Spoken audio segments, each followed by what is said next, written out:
லூக்கா 19 அதிகாரம் 48 ஜனங்கள் எல்லாரும் அவருக்கு செவி கொடுத்து அவரை அண்டிக் கொண்டார்கள். பிரியமானவர்களே, அவரை அண்டிக் கொள்ளுகிறவர்கள் பாக்கியவான்கள் என்று சங்கீதம் 2:12 வாசிக்கிறோம்.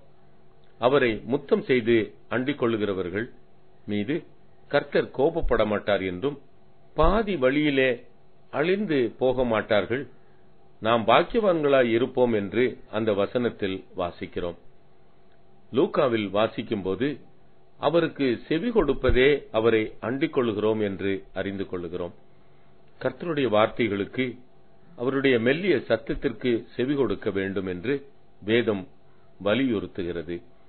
கர்த்தருடைய வசனத்தை கேட்கும்போது அல்லது செவி கொடுக்கும்போது விசுவாசம் வரும் என்று ரோமர் 10:17 வாசிக்கிறோம். அந்த விசுவாசம் வரும்போதுதான் செவி கொடுக்கிற வசனம் உணர்வை கொடுக்கும்.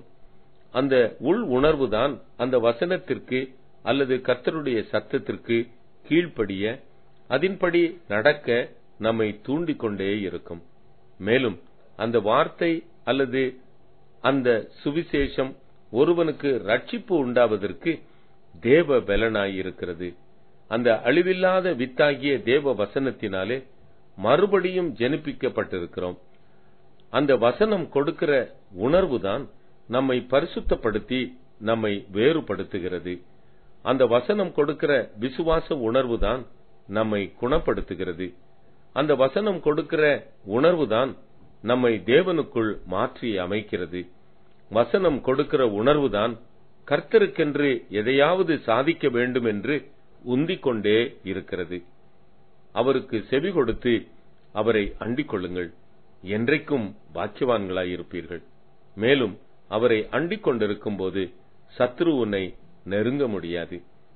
உன் உள் உணர்வுகளை தாறுமாறாக்க முடியாது. உன்னை கர்த்தருக்குள் நிலைத்திருக்க செய்யும். ஜெபம். எனக்கோ தேவனை அண்டிக் கொண்டிருப்பதே நலம். ஆமென்.